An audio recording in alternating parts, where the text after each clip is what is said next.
Hey everyone, and welcome to this review of Warhammer Age of Sigmar Warcry, Bringers of Death. This is the Death Faction book, so there we have that. And I'm going to go through this book page by page, nice and slowly, so if you want to check out any of the bits, hopefully my camera's good enough quality for you to be able to see what you need to see, but I'll be pointing some stuff out as I go along, anything that I notice or find interesting. So this is one of the slightly smaller, thinner books of the 4 books of the Grand Alliance books. This is £15 in British money, as opposed to the Chaos or Order ones, which are 20. So there's less content, but it's slightly cheaper. So at least they've acknowledged that in the price. And this is the Death Faction. So this will tell you about the book. This will tell you how to use the book, and it includes the 4 factions. So you've got Flesh Eater Courts, Night Haunt, Legions of Nagash, and Ossiarch Bone Reapers. And that's that. So it tells you how to use heroes and allies. Basically leader factions or the ally rune mark. Not leader factions. The leader rune mark and the ally rune mark allow you to add heroes from a different faction into another faction, so long as they're part of the overall alliance. So you could have a Ossiarch Bone Reaper leader lead a Flesh Eater Courts, for instance. You also get monsters and Florals. So previously this was included in the Monsters and Mercenary book, but they're now self-contained into their own Grand Alliance book. And you get the monster hunting abilities and your monster abilities. And the monsters you get are a Terrorgeist, a Zombie Dragon. And that's that for the monsters. And the Death Thralls, you get Bat Swarm, Dire Wolves, and Fell Bats. So if you're playing a narrative campaign and you've got X amount of territory, you can add a Thrall for every dominated territory you have. Is it 2 territories? I think you have to have 2 territories to have one. I can't remember. And you just pay the points, and then they get their own abilities. So Warbands of Death. Flesh Eater Courts, start off with them. So I think the new addition here is the Abhorrent Archregent. I think he's a new addition to this warband, which is quite cool. I believe everything else, maybe the Vargolf is new as well. I don't actually collect any of the Death warbands, so hopefully you'll see what you need to see and you'll understand. You'll probably tell me in the comments if I get anything wrong, but like I say, I'm a Chaos Warcry player. So this is Legions of Nagash, which looks to be like mainly the vampires and whites. So this is your typical, this is your original undead, your old school undead skeletons and vampires and stuff like that, which is what I think of when I think of Warhammer. Warhammer Undead, it's like skeleton stuff. Not particularly big warband of choice. Black Knights are going to be quite interesting. Movement 10. 4 damage on a crit, reasonable cheapness as well, but not particularly hard hitting. Hell Knights, zombies are dirt cheap. Yeah, interesting. Blood Knights are going to be interesting. Quite cheap compared to some of the mounted knights. Yeah, a box of 5 of those and you're done. That's your warband. Then we have the Night Haunts,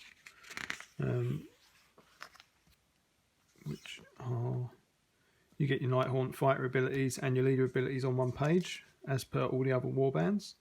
You've got your Knight of Shrouds and Knight of Shrouds on Ethereal Steed, which is quite cool. So these are all leaders. So these are they can be allies as well. If you've been collecting the Mortal Realms Hatchet publication, then you pretty much got lots of warbands there. You know, you can use pretty much all those models here, I believe. So there you go. Yeah. Yeah, the Death one doesn't seem to have too much that's new when you compare it to stuff like the Age of Sigmar book got Cities of Sigmar. They got fully fleshed out, much more so than the White Dwarf rules. And then like the Chaos book got loads of new units, including the Chaos Lord and Karkadrak, plus Doom Knight, plus Chaos Knights. It just really seemed fleshed out, as well as the not to be mentioned until the embargo date Slaneshi models.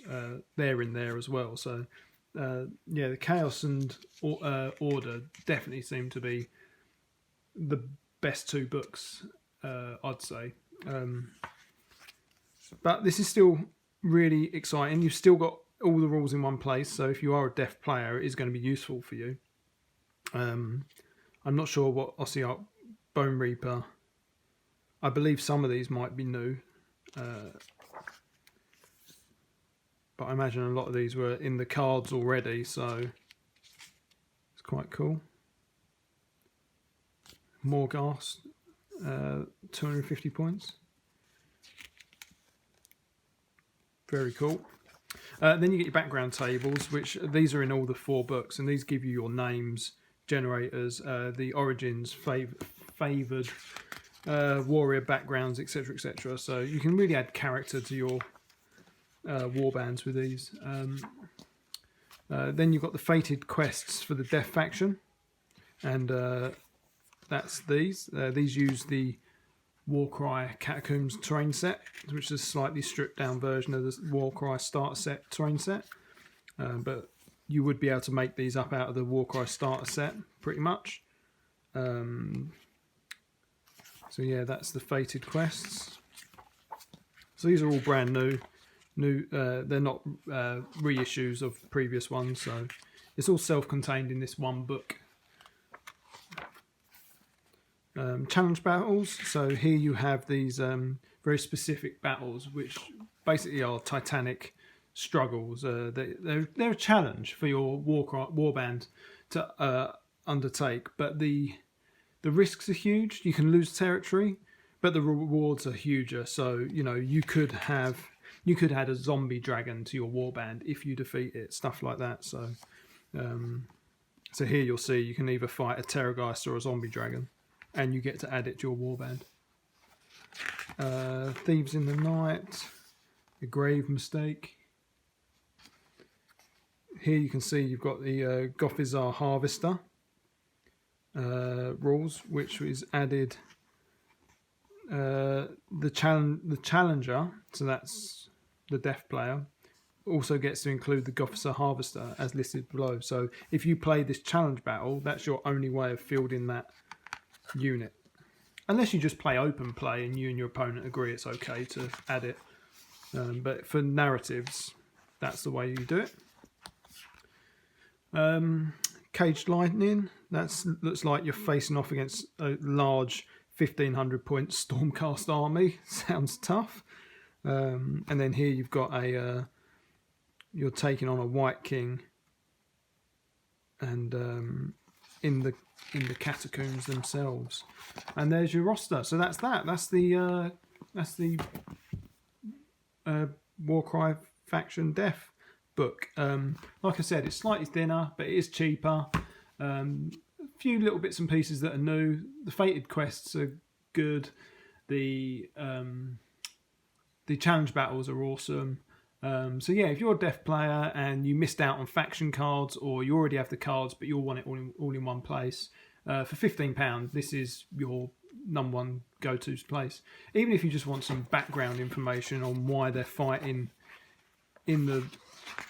where they are and stuff like that, then you know you get a little bit of background and stuff like that.